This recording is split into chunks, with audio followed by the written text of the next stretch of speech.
இயேசுவில் பிரியமான சகோதர சகோதரிகளே, ஆண்டவராகிய இயேசுவின் பெயரால் உங்களை வாழ்த்துகின்றேன். இன்று உங்கள் அனைவருக்கும் உயிர்த்த ஆண்டவரின் உயிர்ப்பின் நாள் விழாவை வாழ்த்தாக தெரிவித்துக் கொள்ளுகின்றேன்.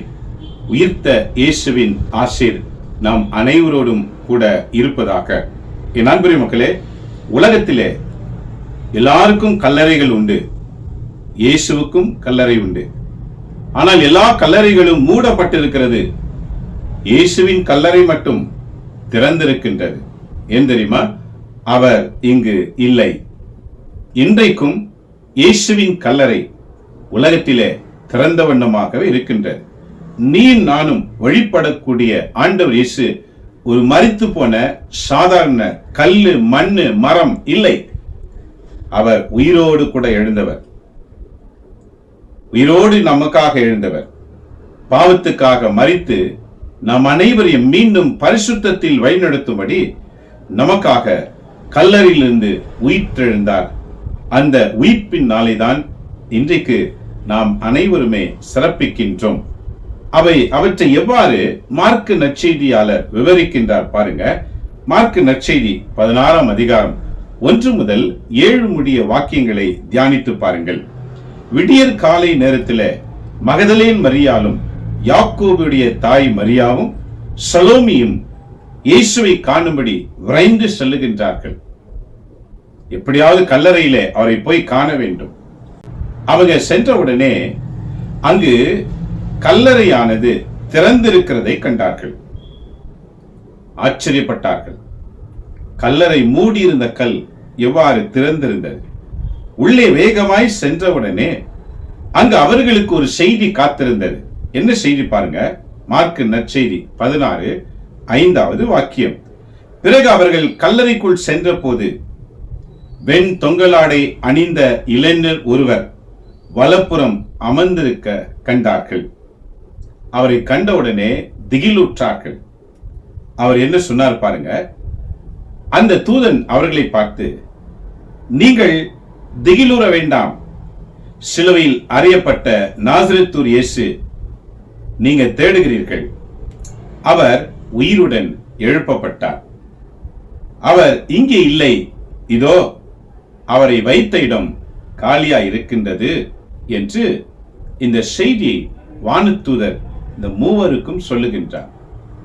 உடனே இந்த செய்தி சென்று சீடர்களுக்கு அறிவியுங்கள், நீங்க புறப்பட்டு செல்லுங்கள், பேதுருவிடம் மற்ற சீடர்களிடம் இதை சொல்லுங்க என்று அந்த வானதூதர் இந்த மூவருக்கும் காட்சி அளித்து சொல்லுகின்றார். நண்பரி மக்களே, மனிதர்கள் பலவிதமான தீய வர்க்கமான எண்ணங்கள் கொண்டிருந்தாலும் அவர் வெளியே வரவே கூடாது, என்னதான் சங்கிலி போட்டு அந்த கல்லறையை அடைத்து வைத்திருந்தாலும் அந்த கல்லறைக்குள் இருந்த இயேசு சுலுவ ரீதியிலே வெளியே வந்து விட்டார். ஏன் தெரியுமா? யோவான் நற்செய்தி 1 அதிகாரம் தொடக்கத்திலே வாக்கு இருந்தது, அந்த வாக்கு கடவுளோடு இருந்தது, அந்த வாக்கு கடவுளாகவே இருந்தது. யோவான் நற்செய்தி 1 அதிகாரம் 14 வாசித்து பாருங்கள். அந்த வாக்கு என்ற ஆண்டவர் மனிதனாக பூமியிலே தோன்றினார். நண்பரே மக்களே, நம்முடைய ஆண்டவர் தொடக்கத்தில் இருந்தே பூமியில் வாழ்கிறவர். அவரை அடக்க எவராலும் இயலாது. அந்த ஆண்டவர் இயேசுதான் நம்மை மீட்கும்படி, பாவத்திலே உழந்திருக்கிற மக்களை மீட்கும்படி இந்த பூமியிலே மனிதனாக தோன்றினவர். இவற்றை குறித்து விவிலியம் என்ன சொல்லுகின்றது? பவுலடிகளார் நீங்க பாத்தீங்கன்னா திருத்துது பணி 10ஆம் அதிகாரத்துல 34 43 வரைக்கும் நீங்க வாசித்து பாருங்கள். அப்போது பேதுரு பேச தொடங்கி, கடவுள் ஆள் பார்த்து செயல் புரிபவர் அல்ல என்று சொல்லுகின்றார். இதான் இன்னைக்கு முதல் வாசகம். நம்ம கடவுள் ஆள் பார்த்து செயல்படுகிறவர் அல்ல. ஏனெனில் அவர் இறந்தார், அவரை மீண்டும் ஆண்டவராகிய கடவுள் உயிர்ப்பிக்க செய்தார். நீ நானும் வணங்கக்கூடிய இயேசு அவர் சாதாரண மனிதர் அல்ல, அவர் கடவுள் என்பதை சான்று பகருகின்றார். என் அன்புரிய மக்களே, நம்ம வாழ்க்கையில அவர் இயேசு யாராய் இருக்கின்றார்? உன்னுடைய வாழ்க்கையில இயேசு யார்? அவர் என்னவென்று உள்ளத்தில் வைத்திருக்கிறாய்? அன்றைய சீடர்கள் உயிர்ப்பை கண்டார்கள், அவர் காட்சிகளை கண்டார்கள், அவரை அனுபவித்தார்கள். வாழ்நாள் முழுவதும் இயேசுவுக்காகவே வாழ வேண்டும் என்று தன் வாழ்க்கையில உலக ஆசைகள் அனைத்தையும் வெறுத்தார்கள். இயேசுவின் பின்னே இயேசுவின் அரசை கட்டுவதற்கு இரவு பகலாக ஜெபத்திலும் இறை வாக்கிலும் இறை வேண்டலிலும் நிலைத்திருந்தார்கள். இறை வேண்டல் செய்வதிலும் இறை வாக்கு சொல்வதிலும் தீவிரமாக செயல்பட்டு வந்தார்கள். ஆகவேதான் இன்றைக்கு நீ நானும் கிறிஸ்தவர்களாக இருக்கின்றோம். இதுதான் புனித தோமையார் இந்திய நாட்டில உயிர்த்த ஆண்டவரை சொல்லி உன்னையும் என்னையும் தயாரித்து வைத்திருக்கின்றார். என் அன்பு மக்களே, இன்றைக்கு உன்னுடைய வாழ்க்கையில இயேசு யார் என்று நினைக்கிறாய்? என்னுடைய வாழ்க்கையில அவரே மீட்பர், அவரே எனக்கு 3 முறை மரணத்திலிருந்து உயிரளித்தவர், அவரே என்னை காத்தவர், பல பணிகளிலே, பல கிராமங்களிலே, பல இடங்களிலே இறைவா குறைக்கும் போது துணை நின்றவர், பல அற்புதங்களை செய்தவர். என்னுடைய வாழ்க்கையிலே அவரே மீட்பராக இருக்கின்றார். ஆகவேதான் என்னோடு உரையாடின அந்த இயேசுவை பூலோகம் எங்கிலும் இது பறைசாற்ற இந்த நிகழ்ச்சி வழியாக உங்களோடு நாங்கள் பேசுகின்றோம். என் அன்பு மக்களே, இயேசுவை ருசி பார்த்தவர்கள் ஒருபோதும் பின்வாங்க மாட்டார்கள். இயேசுவின் வாழ்க்கையை நினைக்கிறவர்கள் ஒருபோதும் அவரை விட்டு விலக மாட்டார்கள். இயேசுவை தன் உள்ளத்தில் வைத்திருக்கிறவர்கள் பாவத்துக்கு துணை போக மாட்டார்கள், பாவத்தையும் செய்ய மாட்டார்கள். ஏனெனில் இயேசுவே அவர்களை நடத்துகின்றார். அதான் இன்றைக்கு 2வது வாசகத்திலே கொலோசியர் 3ஆம் அதிகாரம் 1 முதல் 4 முடிய வாக்கியங்களை தியானிக்கும் போது பவுலடிகளார் என்ன சொல்லுகிறார் பாருங்க. நீங்க கிறிஸ்துவோடு உயிர் பெற்று எழுந்தவர்களானால் மேலுலகு சார்ந்தவற்றை நாடுங்கள், அங்கு கிறிஸ்து கடவுளின் வலப்பக்கத்தில் வீற்றிருக்கின்றார். பாருங்க, நீங்க கிறிஸ்துவோடு இணைந்து வாழ்வது உண்மை என்றால் மேலுலக பற்றி யோசிக்க ஆரம்பிங்கள். மேல் உலகு என்றால் பொருள் என்ன? கடவுள் வாழக்கூடிய இடம். அந்த கடவுள் வாழக்கூடிய இடத்தை இந்த பூமியில நிலைநாட்டுவதற்கு அழைக்கப்பட்டவர்கள் தான் நாம். ஆகவேதான் ஆண்டவர் ஜெபிக்கும் முறையை கற்றுக் கொடுத்தார். விண்ணுலகில் இருக்கிற எங்கள் அன்பு தந்தையே என்று மத்தேயு 6ஆம் அதிகாரத்தில் இதை நாம் தியானிக்கின்றோம். விண்ணுலகில் இருக்கிற எங்கள் அன்பு தந்தையே, உமது பெயர் தூயதென போற்ற பெறுக, உமது ஆட்சி வருக, உமது திருவுளம் விண்ணுலகில் நிறைவேறுவது போல மண்ணுலகிலும் நிறைவேறுக என்று ஒவ்வொரு நாளும் நாம ஜெபிக்கின்றோம். ஆனால் விண்ணுலகில் இருக்கிற திட்டத்தை மண்ணுலகிலே கொண்டு வருவதற்கு நாம் என்ன முயற்சி செய்கின்றோம்? இன்றைய 2ஆம் வாசகம் பவுலடிகளார் கொலோசியரிலே மிக அழகாக சொல்லுகிறார். நீங்க கிறிஸ்துவோடு இறந்திருப்பது உண்மை என்றால், கிறிஸ்துவோடு இணைந்திருப்பது உண்மை என்றால், நீங்க எப்பொழுதுமே மேலுலகவற்றை பற்றியே யோசிக்க வேண்டும். அந்த மேலுலகில் இருக்கிறவர் யார்? நம்மை உண்டாக்கின கடவுள். அந்த கடவுளின் திட்டம், அந்த கடவுள் பூமியில பழைய ஏற்பாட்டில இறைவாக்கினர் வழியாக பேசினார். காலம் வரும்போது அவரே பூமிக்கு இயேசுவாக தோன்றினார். காலம் கடந்த பிறகு தூய ஆவியானவர் அவரால் உருவாக்கப்பட்ட சீடர்கள் மேல் செயலாற்ற தொடங்கினார். இன்றைக்கு உன்மேலும் என்மேலும் நம் வழியாக அவருடைய ராஜ்யத்தை இந்த பூமியில கட்ட நம்மை அழைக்கின்றார். இதான் உயிர்ப்பின் நாளுக்குரிய ஆசீர்வாதம். இயேசு உயிர்த்தார் என்ற செய்தி நம்ம வாழ்க்கையில நமக்குள்ள முதலிலே எனக்கு என்ன வேண்டும்? அது எழுத்து கிடையாது, வாழ்க்கை அனுபவம். சீடர்கள் தங்கள் அனுபவத்தை தான் மக்களோடு பகிர்ந்து கொண்டார்கள். உங்களுக்கும் இயேசுவுக்கும் என்ன அனுபவம் இருக்கிறது? சடங்கல்ல, சாஸ்திரம் அல்ல, சம்பிரதாயம் அல்ல, இது வாழ்க்கை. இந்த வாழ்க்கையிலே நுழைய வேண்டும் என்றால் மீண்டும் பவுல் என்ன சொல்லுகிறார் பாருங்க. கொலோசியர் 3:5 வாக்கியம், இவ்வுலகு சார்ந்தவற்றை பற்றி அல்ல, மேலுலகு சார்ந்தவை பற்றியே எண்ணுங்கள். இந்த உலகு சார்ந்தவை பற்றி அல்ல அப்படின்னா என்ன? பணம், பொருள், அந்தஸ்து, ஆஸ்தி, பதவி, புகழ்ச்சிக்குரியவை, தன்னலம், சுயநலம், இவெல்லாவற்றையும் நாம் தகர்க்க வேண்டும். தேவையான அளவுக்கு வச்சுக்கங்க. தேவைக்கு மீறி போகும்போது உடைய வாழ்க்கை மாற்றம் பெறும். எவ்வாறு? யூதாசுடைய வாழ்வை நினைவு கூற வேண்டும். யூதாஸ் இயேசுவோடு இருந்தான். யூதாஸ் இயேசு செய்த அற்புதங்களை கண்டான். யூதாஸ் இயேசுவோடு உண்டான், குடித்தான். ஆனாலும் அதில் ஒன்று கூட அவருக்குள் நுழையவில்லை. ஆகவே அவன் நான்று கொண்டு இறந்து போய்விட்டான். இயேசுவே காசுக்காக விற்று விட்டான். இன்றைக்கு நம்ம வாழ்க்கை எப்படி? நாமும் ஏதோ ஒரு விதத்தில் இயேசுவை மறுதலித்துக் கொண்டுதான் இருக்கின்றோம்.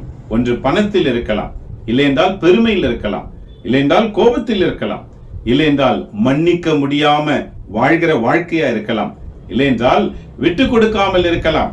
இப்படி ஏதாவது ஒரு குணம் உனக்குள் வரும்போது நாம் கிறிஸ்துவை எதிர்க்கிறோம் என்பதை பவுலடிகளார் இன்று சொல்லுகின்றார்.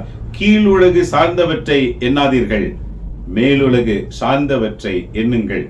அப்போது ஏனெனில் நீங்க கிறிஸ்துவோடு இறந்து விட்டீர்கள். உங்கள் வாழ்வு அவரோடு இணைந்து கடவுளிடம் மறைந்து இருக்கின்றது. நாம் கிறிஸ்துவோடு இருந்தோம் என்றால் அப்படின்னா என்ன? கிறிஸ்து நம்ம பாவத்துக்கு இருந்தார், அதே போல நாமும் பாவங்களை விட்டு விலகி என் ஆண்டவருக்கு பிடிக்காததை நான் செய்ய மாட்டேன் என்று உறுதியான தீர்மானம் எடுத்து அந்த வாழ்க்கையிலே நாம் பயணம் செய்யும் போது நாம் கிறிஸ்துவோடு இணைந்திருக்கின்றோம். அந்த இணைப்பின் வாழ்க்கை விண்ணகத்தில் இருக்கிற தந்தையோடு இணைந்திருப்பதற்கு சமம் என்று பவுலடிகளார் குறிப்பிடுகின்றார். இறுதியாக 3:4 என்ன சொல்றார் பாருங்க. கிறிஸ்துவே உங்களுக்கு வாழ்வு அளிப்பவர். நாம எல்லா சூழலிலும் தைரியமாக ஒவ்வொன்றையும் நடத்த வேண்டும் என்றால் கிறிஸ்து நம்ம வாழ்க்கையில் இருக்க வேண்டும். இயேசு நம்ம வாழ்க்கையில் இல்லை என்றால் தோல்வியும் மனக்கசப்பும் அழுகையும் பிரிவினைகளும் பிளவுகளும் வந்து கொண்டே இருக்கும். அது குடும்பத்தையும் கெடுக்கும், திருச்சபையும் கெடுக்கும், குழுக்களையும் கெடுக்கும், அனைத்தையும் கெடுத்துவிடும். எல்லாரும் மனஸ்தாபப்பட்டு வெவ்வேறு திசையிலே செல்லுகிறவர்களாக மாறிவிடுவோம். இது கிறிஸ்தவ வாழ்க்கை அல்ல.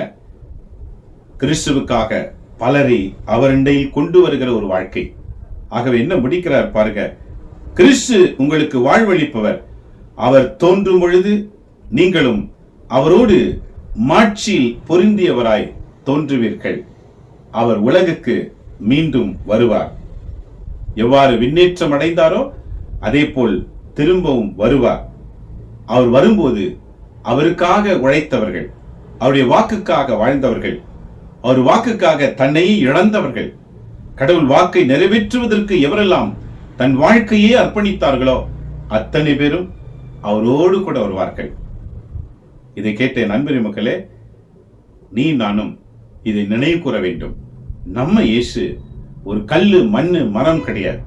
நம்ம இயேசுவுக்கு எல்லா சான்றிதழ்களும் 2000 ஆண்டுகளுக்கு முன்பதாகவே உலகிலே இருக்கின்றது.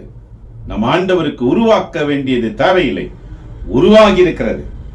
அது உருவாகினதை கண்டுபிடிக்கின்ற பார்வை நமக்கு வேண்டும். எவ்வாறு சீடர்கள் இயேசுக்காக வாழ்ந்து தன் உயிரையை மாய்த்தார்களோ அதே போல நாமும் வாழ வேண்டும். 12 சீடர்களும் அதுல ஒருவர் கூட நோய்வாய்ப்பட்டு இறந்ததாக சரித்திரம் இல்லை. இயேசுவுக்காக ரத்தம் சிந்தி மரித்தார்கள். ஏனெனில் உண்மை அறிந்தவர்களாயிருங்கள், அந்த உண்மை உங்களை விடுதலையாக்கும் என்று யோவான் 8:32 தெளிவாக சொல்லுகின்றார். அந்த உண்மை அறிய வேண்டும் என்றால் திருவிவிலியம் பைபிளை தினந்தோறும் படிக்கணும். பைபிளை படிக்கவில்லை என்றால் அந்த உண்மையை அறிந்து கொள்ள இயலாது. ஒவ்வொரு நாளும் திருப்பள்ளி வாசகங்களை தியானிக்க வேண்டும். அதிலே கடவுள் உன்னோடு கூட பேசுவார். நம்ம வாழ்க்கை எப்படி வாழணும்னு சொல்லிக் கொடுப்பார். நாம் சாட்சி உள்ளவங்களா வாழ, இயேசுவின் பெயருக்கு ஏற்றவாறு வாழ, பூமியிலே இயேசு என்ன செய்தாரோ அதை நாம் செய்வதற்கு நம்மை ஆண்டவர் அழைத்திருக்கின்றார். அவர் செய்தவைகளில் ஏதாவது ஒண்ணு நம்ம வழியாக இந்த உலகுக்கு செய்வதற்கு உன்னையும் என்னையும் அந்த ஆண்டவர் கிறிஸ்தவர்களாக இந்த பூமியில நியமித்து வைத்திருக்கின்றார். இதுவரைக்கும் நீங்கள் புரிந்து கொண்டு வாழாமல் இருந்தால் இன்றைக்கு புரிந்து கொள்வோம். அனைவரும் பார்த்து வாழ்த்து சொல்வது முக்கியமல்ல, மாறாக அவர் எனக்குள் உதித்திருக்கின்றார், என்னுள் உதித்த ஆண்டவர் உன்னுள்ளும் உதிக்க வேண்டும் என்ற பிரயாசத்தோடு அந்த நோக்கத்தோடு ஒருவரை ஒருவர் கிறிஸ்துவுக்காக வாழ்வோம். கிறிஸ்து இறந்தது போல நாமும் பாவத்தை விட்டு இறப்போம். பரிசுத்தமாக தூய்மையான வாழ்க்கை வாழ தொடங்குவோம். தூய ஆவி உன்னையும் என்னையும் நடத்த காத்து கொண்டிருக்கின்றார். தூய ஆவியே வாரும் என்று அழைக்க வேண்டியது தேவையில்லை. அழைக்காமலேயே அந்த தூய ஆவி நம்மை தேடி வர வேண்டும் என்றால் நாம் செய்கிற தவறுகளை உணர்வோம். எவ்வாறு திருப்பலியில் அறிக்கையிடுகிறோம் அல்லவா? என் சிந்தனையாலும், என் சொல்லாலும், என் செயலாலும், கடமையில் தவறியதாலும் பாவங்கள் பல செய்தேன். வெறும் சொல்வது மாத்திரமல்ல, வெளியே வந்த பிறகு இந்த 4 விஷயங்களிலும் நம்மை ஜாக்கிரதையாக நடத்த வேண்டும். சிந்தனை கெடாதவாறு, வாய் சொல் தவறாக வராதவாறு. இந்த வாயில சாராயும், கெட்ட பேச்சும், பொய்யும், கோபமும் இருக்கும் என்றால் இயேசுவின் வாக்கு நுழையாது, ஜெபிக்காது. உனக்கு ஜெபிக்கவே தெரியாது. அப்படி உன் வாழ்க்கையில் அது மாறிவிடும். ஆக நண்பரே மக்களே, இந்த இயேசு உயிர்த்த ஆண்டவர் உன்னுடைய வாழ்க்கையும் என்னுடைய வாழ்க்கையும் உயிர்ப்பிக்க செய்வார். நாம் உயிர்த்தெழுந்த உயிருள்ள தூய்மையுள்ள மக்களாக வாழ்வோம். இறைவன் உங்களையும் உங்க குடும்பங்களையும் ஆசீர்வதிப்பாராக. நாம் இதை அறிந்து நாம் பிள்ளைகளுக்கும் அறிவிக்க வேண்டும் என்று ஆண்டவர் இயேசு நமக்கு சொல்லி இருக்கின்றார். ஆண்டவராகிய கடவுள் நாம் ஒவ்வொருடைய வாழ்க்கையிலும் மாற்றுதலை கொடுக்க வல்லவராக இருக்கின்றார். ஆகவே இன்றைக்கு நம்ம வாழ்க்கையில மாற்றுதலை கொண்டு வருவோம். நாமும் அறிந்து கொள்வோம், நம்ம பிள்ளைகளுக்கும் அறிய வைப்போம், நம்முடைய குடும்பத்தில் அனைவருக்கும் அறிய வைப்போம். இது நம்முடைய கடமை.